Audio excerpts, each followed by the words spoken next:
दोस्तों, अगर आपको स्टॉक मार्केट सीखना है तो Amazon पर जाकर आप हमारे बुक पढ़ सकते हैं या तो Udemy पे जाकर आप हमारे वीडियो कोर्सेज भी देख सकते हैं।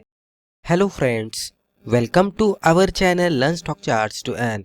दोस्तों, आज की वीडियो में हम एक बहुत ही सिंपल सी इंट्राडे की ट्रेडिंग स्ट्रेटजी डिस्कस करेंगे, जिसमें हम खाली एक इंडिकेटर का इस्तेमाल करने वाले हैं। बेसिक प्राइस एक्शन उसके साथ मिलाएंगे, ट्रेंड का आइडेंटिफिकेशन करेंगे और उसके बाद एक परफेक्ट लेवल पे एंट्री करके उसमें प्रॉपरली एग्जिट करने की कोशिश करेंगे।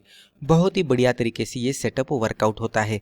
अगर आप बिगिनर लेवल के ट्रेडर से और कोई सिंपल सी इंट्राडे ट्रेडिंग स्ट्रैटेजी के सर्च में है तो ये वीडियो पूरा देख लीजिएगा। इसके जरिए आपको एक अच्छी खासी स्ट्रैटेजी सीखने को मिलेगी। स्ट्रैटेजी डिस्कस करने से पहले हम ये देखेंगे कि ये पर्टिकुलर स्ट्रैटेजी के साथ ट्रेड करने के लिए किन किन चीज़ों की ज़रूरत है।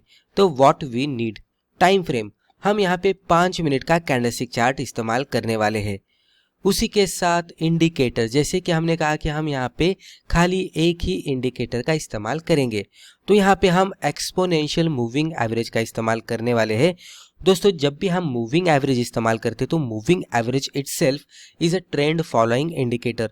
तो यहाँ पे ईएमए के अकॉर्डिंग हम ट्रेंड का आइडेंटिफिकेशन करने की कोशिश करेंगे। उसके बाद हम थोड़ा प्राइस चार्ट देखेंगे और ब्रेकआउट पे ट्रेड करेंगे।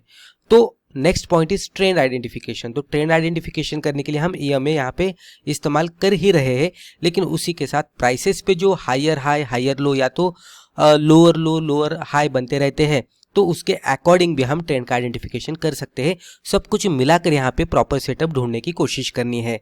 ब्रेकआउट कंफर्मेशन, अभी वैसे तो पहले हमें ब्रेकआउट का आइडेंटिफिकेशन करना है, वो आप आसानी से कर पाएंगे, लेकिन उसके बाद खाली ब्रेकआउट बनने के बाद इमीडिएटली एंट्री नहीं करनी चाहिए, उसका भी कंफर्मेशन हमें मिलना चाहिए। तो ब्रेकआउट का कंफर्मेशन भी किस तरह से लेना है वो भी आपको पता होना चाहिए। ये सब कुछ मैं आपको थोड़ी देर बाद बताने वाला हूँ। मार्केट यानी कि किस तरह के सिक्योरिटी में हम ट्रेड करेंगे, तो हम यहाँ पे लिक्विड स्टॉक्स में ट्रेड करने वाले हैं, यानी कि ऐसा स्टॉक कि जिसमें हाई वॉल्यूम होना चाहिए। अब आप यहाँ पे टाइटल पे देख सकते हैं लेवल ब्रेकआउट प्लस 50 ईएमए।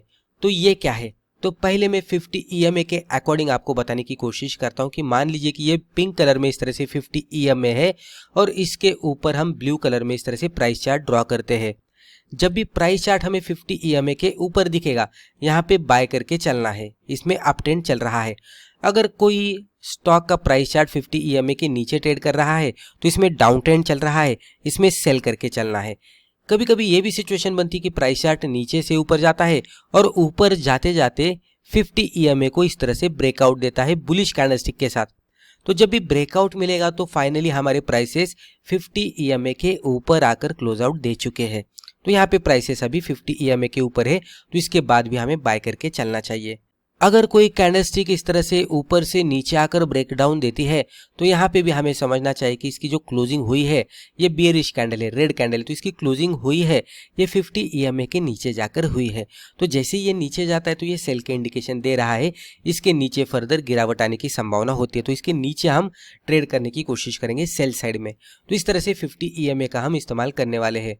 दोस्तों, जब भी 50 ईएमए के साथ अगर हम कोई लेवल का ब्रेकआउट आइडेंटिफाई करने की कोशिश करते हैं तो ये बहुत ही बढ़िया एक्यूरेसी देता है।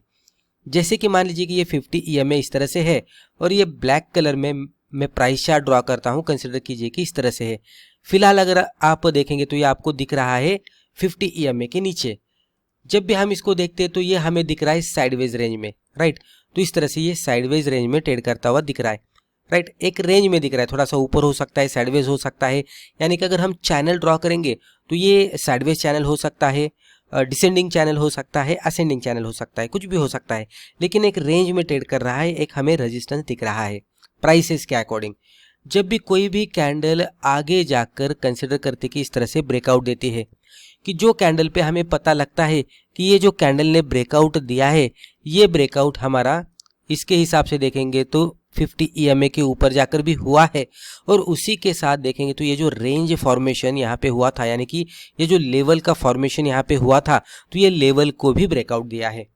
तो जब भी ये सिचुएशन हमें देखने को मिलती है कि ऐसी कैंडलस्टिक है कि जिसने एक बढ़िया सा मोमेंटम दिखाया है कि जो प्राइसेस के भी रेजिस्टेंस को ब्रेकआउट दिया है और उसी के साथ 50 ईएमए के भी रेजिस्टेंस को ब्रेकआउट दिया है, तो ये सिचुएशन जब भी हमें देखने को मिलती है तो ये कैंडल हमारे लिए एक ट्रेडिंग का मौका देती है।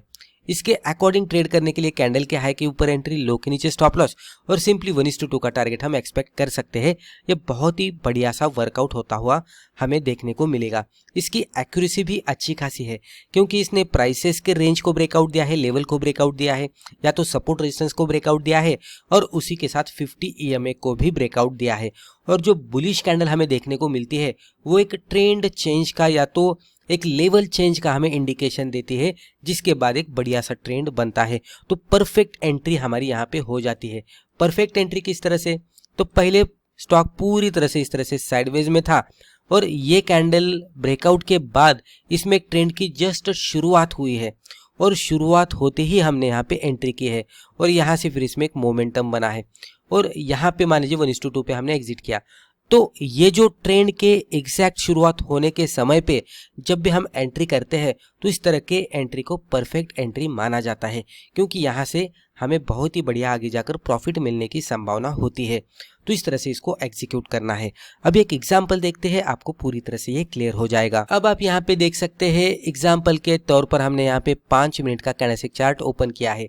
ये प्रीवियस डे का चार्ट है, यहाँ से ये प्रीवियस डे का चार्ट है और यहाँ से अगर आप आगे देखेंगे तो ये हमारा करंट डे है जहाँ पे हम एनालिसिस कर रहे हैं। इनिशियल लेवल पे अगर आप प्राइस चार्ट को ऑब्जर्व करने की कोशिश करेंगे तो प्रीवियस डे में तो प्राइस चार्ट ऊपर था। ये ब्लैक वाली जो लाइन है ये 50 EMA की है, यहाँ पे आप देख सकते हैं 50 EMA हमने क्लोजिंग का लिया है। तो प्राइस चार्ट 50 EMA के ऊपर था प्रीवियस डे में। करंट डे की शुरुआत अगर आप देखेंगे तो एग्जैक्टली ये कैंडल के साथ हुई, जो कि एक बेयरिश कैंडलस्टिक थी और ओपन होते ही ये 50 EMA के नीचे ही चली रही थी, ट्रेड कर रही थी। यानी कि इसका ओपनिंग भी 50 EMA के नीचे हुआ और इसका क्लोजिंग भी 50 EMA के नीचे ही हुआ। इसने हाई भी एग्जैक्टली 50 EMA पे बनाया, तो इसने एक सेलिंग का हमें इंडिकेशन दिया था। कुछ समय के लिए इसमें गिरावट भी आई, लेकिन स्टॉक ज़्यादा नीचे नहीं गया और एक साइडवेज रेंज में चला गया। अब ये 50 EMA के नीचे था लेकिन एक रेंज में भी ट्रेड कर रहा था। हमें क्या करना है कि जो भी रेंज में ये स्टॉक ट्रेड करता हुआ दिखता है तो वो रेंज हमें मार्कआउट करनी है इस तरह से, राइट। तो ये एरिया ऑफ रेजिस्टेंस में मार्कआउट करता हूँ। 1 मिनट में आपको फिर से ड्रॉ करके बताता हूँ। तो ये एरिया ऑफ रेजिस्टेंस हमारा इस तरह से होगा जहाँ पे हम 1-2 कैंडल्स का रेजिस्टेंस कंसिडर करेंगे। तो ये एक हमारा एरिया ऑफ रेजिस्टेंस हो गया। तो 2 ट्रेंड लाइंस हमने मार्कआउट किए हैं। हमने अलग अलग कैंडल्स के हाई लेवल को पकड़कर इसको मार्कआउट किया है। अभी अलग अलग कैंडल्स के लो लेवल्स को पकड़कर हम यहाँ पे और एक ट्रेंड लाइन मार्कआउट करते हैं। ये लगभग एक दूसरे के नज़दीक ही आ रहा है क्योंकि एक ही कैंडल थोड़ा सा डिफरेंस दिखा रही है। तो कुल मिलाकर ये 2 लेवल्स मार्कआउट करने के बाद ऊपर वाले लेवल को हम रेजिस्टेंस कहेंगे और नीचे वाले लेवल को हम सपोर्ट कहेंगे। आप देख सकते कि इसके अंदर ही स्टॉक ट्रेड कर रहा था, तो ये साइडवेज ट्रेंड में ट्रेड कर रहा था। इंट्राडे करते समय हमें कभी भी साइडवेज रेंज में ट्रेड नहीं करना चाहिए, उससे लॉस होने की ही संभावना ज़्यादा होती है। तो पहले ट्रेंड को बनने देना है और उसके बाद ट्रेंड के डायरेक्शन में ट्रेड करना है। ये एक ऐसी कैंडल यहाँ पे बन गई कि जो बहुत ही बढ़िया सी बुलिश कैंडल थी, जिसने ये साइडवेज रेंज को भी ब्रेकआउट दिया, यानी कि ये लेवल को भी ब्रेकआउट दिया और उसी के साथ 50 EMA को भी ब्रेकआउट दिया। उसी के साथ ये जो साइडवेज रेंज यहाँ पे चल रहा था, एक लेवल के अंदर जो स्टॉक में प्राइसेस मूवमेंट हो रहा था, इसको ब्रेकआउट देकर ये अगले लेवल में चला गया। तो प्राइसेस अभी अगले जोन में चले गए हैं। जोन कौन से डायरेक्शन का है? ऊपर के डायरेक्शन का है। तो हमें यहाँ पे क्लियरली पता लग रहा है कि प्राइसेस ने जोन शिफ्ट किया है अपर साइड में, साइडवेज रेंज को ब्रेकआउट दिया है अपर साइड में, 50 EMA को भी ब्रेकआउट दिया है अपर साइड में। तो क्लियरली यहाँ पे हमें बाय के सिग्नल मिल रहे हैं। तो जो भी कैंडल ने हमें ब्रेकआउट दिया है उसका कंफर्मेशन कहाँ पे मिलेगा? कैंडल के हाई के ऊपर अगर स्टॉक ट्रेड करता है तब। तो ब्रेकआउट वाले कैंडल के हाई के ऊपर जाने के बाद एंट्री, लो के नीचे स्टॉप लॉस और सिंपली 1:2 का टारगेट हम एक्सपेक्ट करेंगे, वहां पे हम एग्जिट करेंगे। दोस्तों यहाँ पे अगर आप देखेंगे तो आसानी से 1:2 का रिस्क रिवॉर्ड रेशियो मिलता हुआ दिखा है। लेकिन यहाँ पे आप एक बात और भी ऑब्जर्व कर सकते हैं कि यहाँ पे ब्रेकआउट वाली कैंडल बहुत ही बड़ी थी, इसलिए हमें रिस्क रिवॉर्ड रेशियो 1:2 के आसपास का मिला है। अगर ये ब्रेकआउट वाली कैंडल जरा सी छोटी होती तो डेफिनेटली हमारा स्टॉप लॉस एंट्री से नज़दीक होता और टारगेट का हमें यहाँ पे रिस्क रिवॉर्ड भी बहुत ही बढ़िया मिलता है। कभी कभी 1:3 से भी ज़्यादा आसानी से मिल जाता है। तो कभी कभी ये भी सिचुएशन आपको देखने को मिलेगी कि जहाँ पे बड़े वाले कैंडल स्टिक के साथ ब्रेकआउट होता हुआ दिखेगा और कभी कभी छोटी भी कैंडल मिलेगी, लेकिन दोनों भी सिचुएशन में ये अच्छी तरह से वर्कआउट होता है।